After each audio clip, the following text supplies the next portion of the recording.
জীবনে চলতে গিয়ে হয়তোবা কোনো না কোনোভাবে খেয়াল করেছেন, আমাদের এই সমাজ ব্যবস্থায় এমন অসংখ্য মানুষ আছে যারা কি আছে তার থেকে কি নেই সেগুলোতে মনোযোগ দেয়, সেগুলোকে গুরুত্ব দেয়।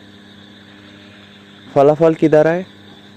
কোনো না কোনোভাবে অশান্তি, অসন্তুষ্টি, ভালো লাগে না, ভালো লাগা কাজ করে না, কোনো না কোনোভাবে হতাশাগ্রস্ত হয়। ঠিক একইভাবে কিছু মানুষ আছে যে বা যারা কোনো কারণবশত কোনো কিছু হারিয়ে ফেলেছে, যে কোনো কারণবশত।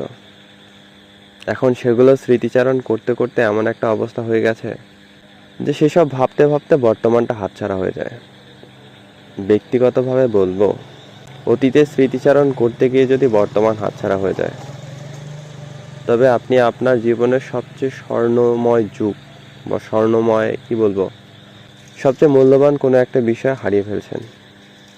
কেননা আপনি খুব ভালো মতোই জানেন, যদি না জানেন তবুও বলে রাখি, অতীত সচরাচর ফিরে আসে না।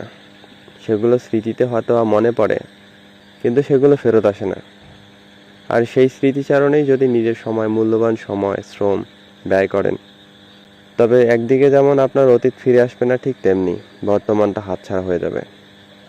সেই জন্য যে বা যারা যা আছে তার থেকে যা নেই সেগুলোতে গুরুত্ব দেয়, ব্যক্তিগতভাবে সেই সকল মানুষকে একটু অজ্ঞই বলবো।